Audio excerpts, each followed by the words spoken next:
Thanks for stopping by the Pohl in One Golf Club. Here I am outside again in front of what, a 5-foot snow mound behind me?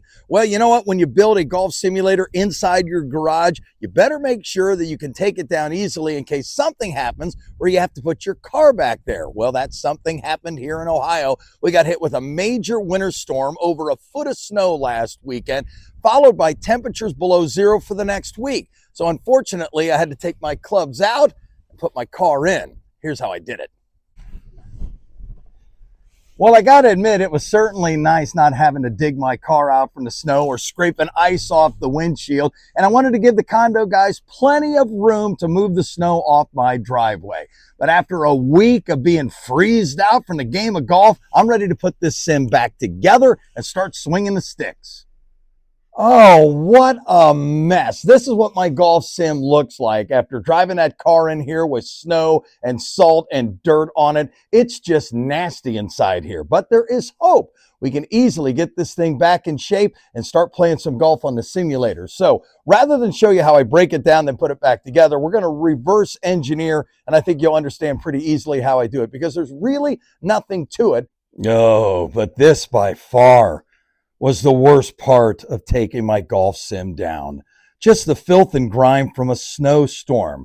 I put some extra workout mats I had down for the wheels to go on. Also laid some towels down, as you can see, to try and mitigate some of that dirt. But it is a nasty, nasty area. All right, it's probably going to take multiple vacuums to get this thing clean, but let's get a first pass out of the way so we have a little bit cleaner space to work with.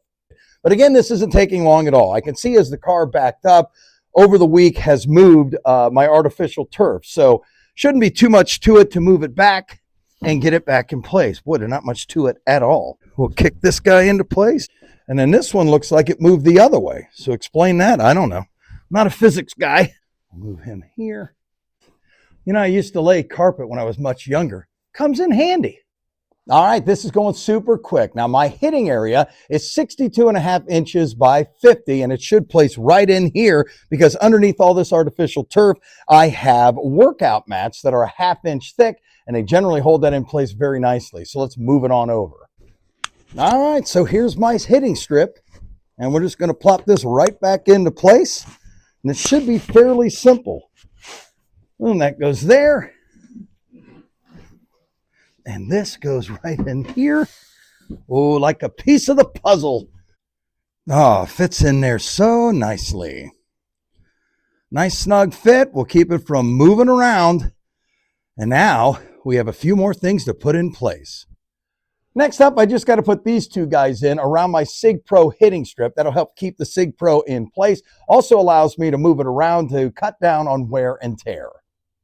This is my Sig Pro hitting strip. Now, I've already played, I would say, close to 100 rounds and then countless times at the range or playing closest to the pin, and this thing holds up great. I am not sponsored by anybody, okay? But I will say that this Sig Pro hitting strip has been fantastic. Anyway, it goes right in here, and then you put these guys I told you about earlier on either side, and it's just a little puzzle piece that just takes a minute, and voila, we're ready.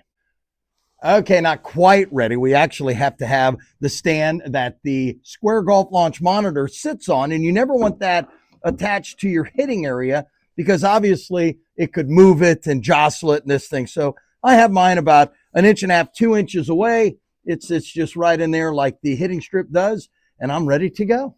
All right, I keep a lot of my stuff, if not most of my stuff, inside the hitting screen area until I'm ready to get my golf sim back up and running, which I am right now. All right, things are starting to look pretty good once again. We got everything back in order. We just need to put up those curtains. You know, thinking about it now, it would have been a lot easier to put in rails and just pull my curtains open and close. But instead I used hooks and they seem to work fine. It only takes just a couple of seconds to put up. And then it's the curtain on this side that goes just like this, and voila, it's done. I finally got my golf simulator back. Curtains are up, the wall looks good, the hitting strip is ready to go. We're just missing one thing. I wonder what that could be. I keep my Square Golf launch monitor safely inside from the cold. Don't need any drama with this thing freezing up. So now all I need to do is place it on that stand out there, bring my computer down, and we'll be playing some sim golf.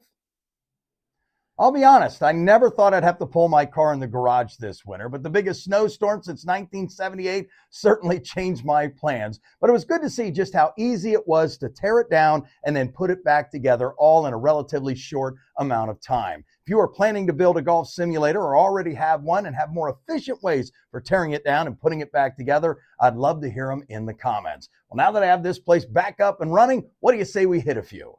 It feels so good to be back on the tee box here at the Pohl Golf Club. And here's hoping that's the last major snowstorm we see this winter.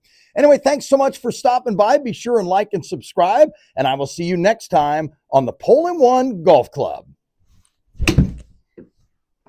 Hold on, folks. Don't go yet. Don't go anywhere yet. Oh, boy, it feels good to be back.